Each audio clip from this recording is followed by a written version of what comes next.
think during the pregnancy, I just remember just being like a crying machine, and that's kind of not my shtick at all. So it was not only really exhausting, it was bloody annoying. I cried at Deal or No Deal. He was like, oh, well, I don't really believe it. And I said, well, why don't you pee on the stick as well? So he peed on the stick and it was negative. So my result was real. This lady just came up, reached over to me and started touching me up. I expected labour to be like all through the night, all through the day, and maybe another night. But what it was just all through one night, and she was born in the morning. In the second one, yes, he was sleeping and he didn't want to wake up. I had to, literally kick him. I was like, get up, I'm having my pains, come on, get up. And he was like, oh, let me sleep. I'll wake up when it's time. There's like, nothing I could have done. It's a really weird moment where they go, here's your baby, see ya. What does he want? Does he want to sleep? Do we wake him up? How does it work?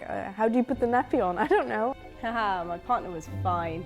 He doesn't wake up from anything, so sleep deprivation for him was not a problem. So, that whole thing of, oh, once it's past 3 months, that's just rubbish. You never get a good night's sleep. I haven't slept for 5 years. I guess it's just we're the same as we were, just there's another little person in the house. It was a bit like when we got a cat, I guess.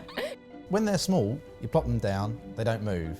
As soon as they start crawling, you cannot let your eyes off them for even 1 second. We've got a fireplace in our front room, so you turn round, they come back and they're eating the coals. I need to have the nappy bag, and have I got nappies, have I got wipes, have I got a change of outfit in case she has an explosion. Playgroups, you get the parent coming up to you going, oh, my little Timmy's started crawling, how's Jemima doing?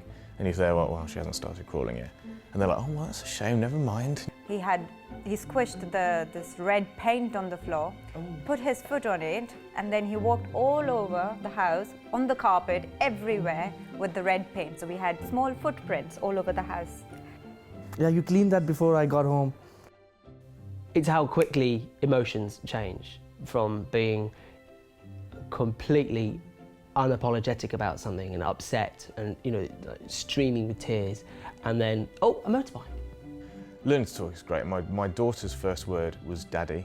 My eldest son's first word was mummy, and my middle son's first word was cake, and he's never really stopped saying cake since. He still manages to say things innocently that sound worse. For example, when he says clock, it doesn't sound like clock. The transition from child to young adult, it's a tricky one. I think my best advice probably would be to pick your battles. Their rooms descend into a tip.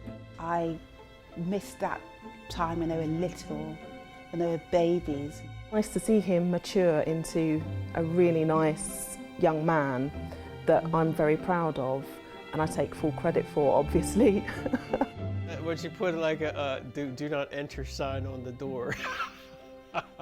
They want to have less and less to do with their father. He's an embarrassment. It's the usual thing of just, raising your voice every now and again. I have been known to Facebook my daughter from the other room to get her attention. Monitor them, but don't be too intrusive.